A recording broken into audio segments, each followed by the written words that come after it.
Good evening, everyone. I want to thank everybody for coming out to our first annual No Books, No Ball Foundation Power Summit. My name is Brian McKinney. I'm the president and founder of the No Books, No Ball Foundation. No Books, No Ball is exactly what it states. If you don't hit the books, you can't play ball. It was an organization when I grew up. It was called Athletes for Better Education. When I got out of college, it wasn't an organization like that anymore. So I started this, though, at the grassroots level, and then we just kind of continued to grow. We run a variety of different programs, ACT, SAT prep tutoring. We run our own camps and clinics. We have a mentoring program. We honor some of the people in the community like John Rogers and Dr. Warden from CETA, people that have, influence in the community, and we want to try to set up some future partnerships with them as well. Father, thank you for this amazing organization that commits itself to adding value to our youth. I think it's so important for our young men and our young sisters to continue to see inspiration coming from those who are committed to both significance and success. Les Brown says strive for the top because the bottom is overcrowded. I think to have an amazing organization that's committed to pushing our youth to the top.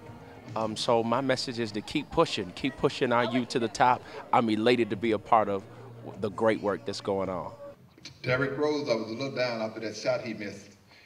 And I went into the locker room and I told Derrick, I said, Derrick, don't worry about it. I'm here tonight to accept the award for the entire Chicago Bulls organization and Derrick Rose also. We're trying to let the young kids know that they should think education first, sports second. I grew up in Cabrini Green housing projects, and I'm the youngest of 5 children. My mom, she was addicted to drugs. My father was addicted to drugs.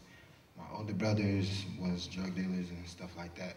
So me being the youngest of 5 kids, I grew up watching this kind of stuff, and it led me to being incarcerated myself.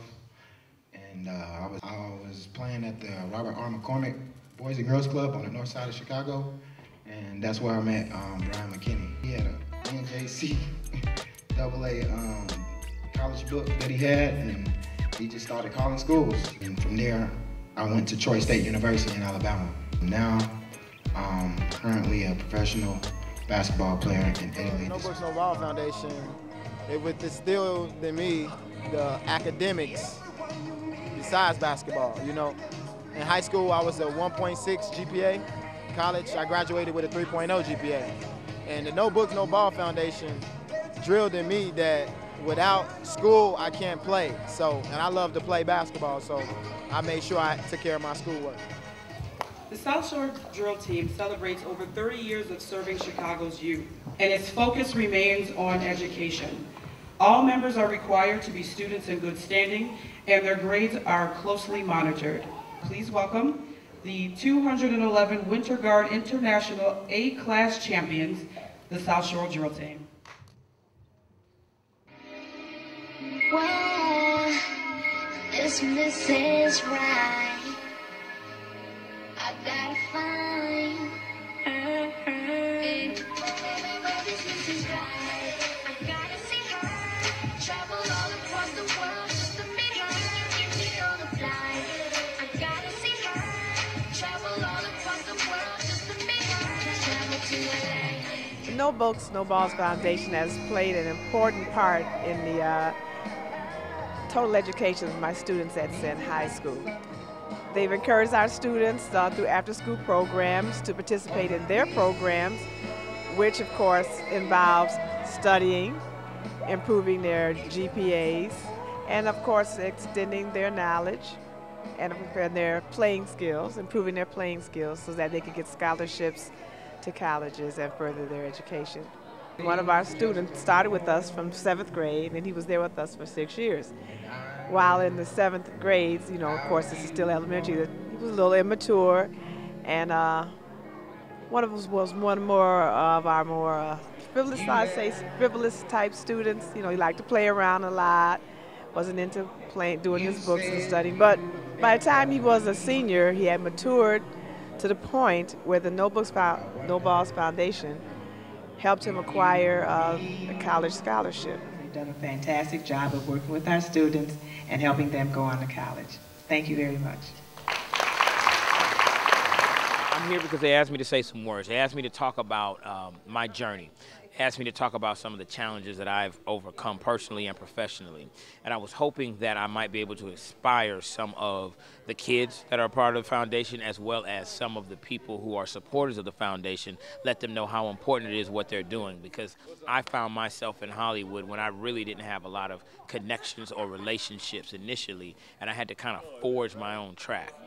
If anything, what I want to do is talk to people about the importance of the foundation. I appreciate what Brother McKinney has done. I like the message of the foundation. I love the fact that it is touching youth in this area and making a difference in their lives. And so anything that I can do to contribute to it, I will. Brian came to me again and he said, Mike, I could use your help with the No Books, No Ball Foundation.